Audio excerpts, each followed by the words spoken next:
보통 일반적으로 남자가 바람을 피우면 당연히 여자랑 폈을 거라고 생각을 했는데 그게 아니라 알고 보니까 남자를 만나러 간 거예요. 남자가.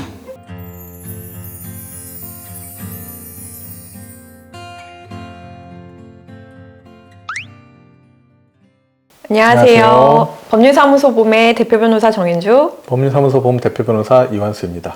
상간소송들 많이 하고 있잖아요. 네네네. 근데 이제 상간소송의 어떤 근거가 될 수 있는 그런 부정행위 중에서 혹시 뭐 동성간 부정행위도 인정이 되기도 하는지 네. 궁금해하시는 분들이 가끔 있으세요. 네네, 왜냐면 맞아요. 네. 최근에는 이제 동성애도 어느 정도 좀 많이 이슈가 되고 있고요. 네네네. 그런 것들을 재판에서 어떻게 인정을 하는지 그런 거에서 궁금해하실 것 같거든요. 그런 것들에서 좀 한번 이야기를 해보도록 하겠습니다. 일단은 이제 그 상간소송에서 부정행위를 인정해가지고 위자료를 인정을 해주는 그 까닭을 먼저 살펴봐야 되는데요. 네. 상간소송에서 부정행위는 결과적으로는 멀쩡한 그 혼인관계를 유지하고 있던 두 부부 사이에서 제3자가 개입을 해서 이 혼인관계를 파탄을 일으켰다. 그것이 전제가 되는 거거든요. 그렇죠. 그래서 우리가 이제 혼인관계가 이미 파탄이 된 이후에 만났다라든지 이런 경우에는 부정행위가 있어도 위자료가 인정이 안 되는 이유가 이미 혼인관계가 파탄이 됐기 때문에 불법행위를 한 게 아니다라고 보는 거고, 그러니까 멀쩡한 부부 사이에서 제3자가 개입이 돼서 이 관계가 제3자의 개입으로 인해 가지고 관계가 파탄이 났다. 그래서 뭐 이혼을 갔다든지 아니면 이혼의 위기까지 갔다라든지 이랬을 때 인정되는 손해배상이기 때문에 부정행위가 인정이 되는 건데요. 그러면 이런 개념에서 보면 사실 제3자라는 게 꼭 이성이어야 할 필요는 없잖아요. 예를 들어서 우리 와이프가 바람을 폈는데 바람핀 상대가 여자일 수도 있는 거죠.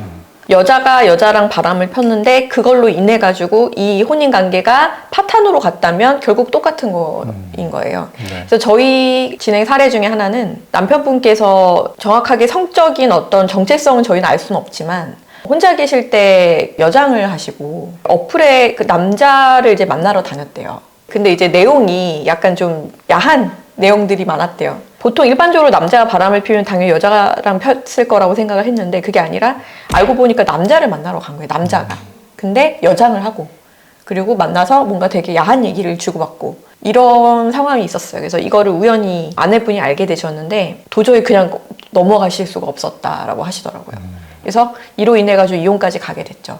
근데 이런 경우에도 보면은 동성간이잖아요. 그렇죠. 네. 하지만 이혼의 사유는 됐잖아요. 파탄 사유가 됐기 때문에 이런 경우에도 부정행위가 인정이 된다고 보실 수 있고, 비슷한 사례로 와이프가 이제 나중에 알고 보니까 자기 친한 친구랑 처음에는 여행 가고 뭐 이러는 줄 알았는데 너무 적나라한 내용인 거예요.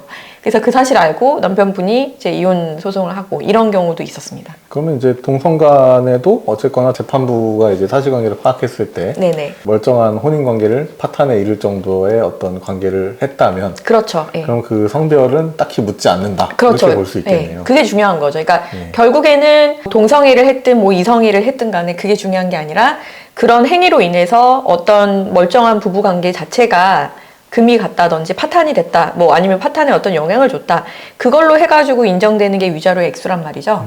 그래서 동성간 어떤 그런 부정행위가 있다고 하더라도 그걸로 인해 가지고 그 배우자가 도저히 같이 살 수 없겠다라는 생각이 들면, 왜냐면 충격적이잖아요. 남편이 알고 보니까 뭐 게이였다라든가 와이프가 알고 보니까 레즈비언이었다 뭐 이러면은 같이 살기 어려운 부부들도 있을 거란 말이죠. 그런 어떤 행위로 인해 가지고 파탄에 이를 수 있는 그런 모습이 보인다면은 충분히 이제 부정행위가 인정이 돼서 상간소송도 가능하고 그로 인해 가지고 유책 배우자로 해서 이혼 소송도 가능하다라고 생각하시면 될 것 같습니다. 이번 시간은 이렇게 동성간의 부정행위를 법원에서 인정하고 있는지, 그로 인해서 그럼 외도가 인정되기도 하고 부정행위 상간소송으로 인한 손해배상은 어떻게 인정이 되는지에 대해서 좀 자세히 말씀드렸습니다.